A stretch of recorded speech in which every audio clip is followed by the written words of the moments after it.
Picture this: the creator of the universe, the one who spoke galaxies into existence, who set the stars in their places, who carved the oceans with his hand, pauses. Why? Because you prayed. Let that sink in for a moment. Out of the billions of people on earth, the one who holds all things together hears your voice. And when he moves, it's not just for you, it's for the world. Let's talk about the magnitude of what happens when you pray. God's creation is evidence of his power. Think about this: the Earth is just one planet in a solar system that orbits a star. That star is one of hundreds of billions in our galaxy. And our galaxy is one of trillions in the universe. God not only created all of it, he sustains it with a word. Colossians 1:17 says, "In him all things hold together." Every atom in your body, every beat of your heart, it's all because he wills it so.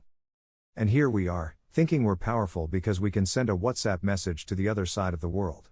God sends light across the entire universe. God's answers span eternity. When you pray, God doesn't just answer, it's as if he shifts the fabric of reality itself. Your prayer might lead to a chain reaction that affects people you'll never meet, generations yet to come.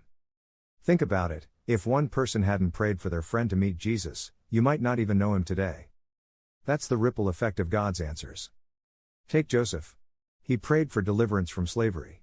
God's answer?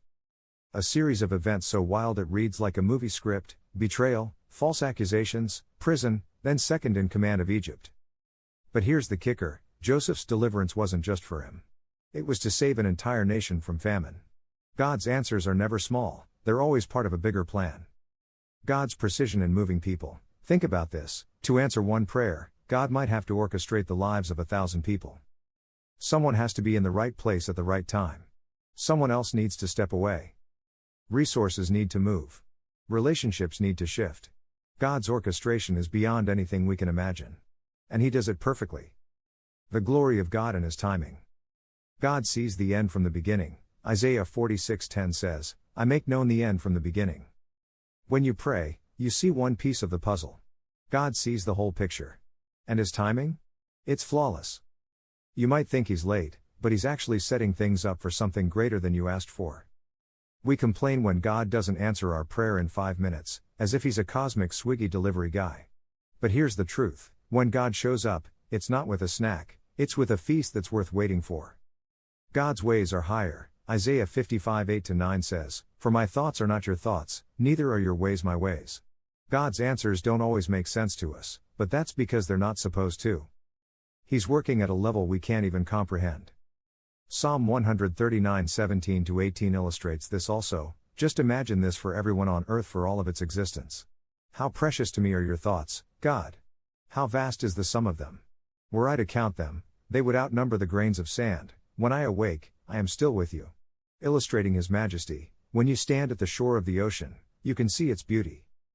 But you can't measure its depth or feel the force of its currents. That's God's power.